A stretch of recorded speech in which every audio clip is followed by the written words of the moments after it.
የሞት መልአኩ በገባ ጊዜ በአላህ ነቢይ ሷሊህ ላይ ነፍሱን ለመውሰድ ሷሊህ ዓለይሂ ሰላም 120 ዓመት ኖሮ ነበር።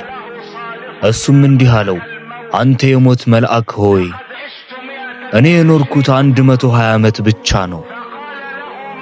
የሞት መልአኩም አለው፣ የአላህ ነቢይ ሆይ አንድ ሕዝብ አለ የሕይወት ዘመናቸው በ60 እና በ70 መካከል የሚሆን። ሷሊህ ዓለይሂ ሰላም እንዲህ አለው፣ ያ ሕዝብ ማን ነው? የሞት መልአኩም አለው፣ የሙሐመድ ሰለላሁ ዐለይሂ ወሰለም ሕዝብ።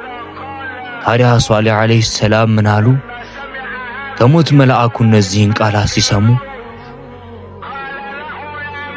እሱም አለው፣ የሞት መልአክ ሆይ እኔ ከሙሐመድ ሰለላሁ ዐለይሂ ወሰለም ሕዝብ ብሆን ኑሮ እኔ ቤቴን በመቃብር በር ላይ እሰራ ነበር አሉ።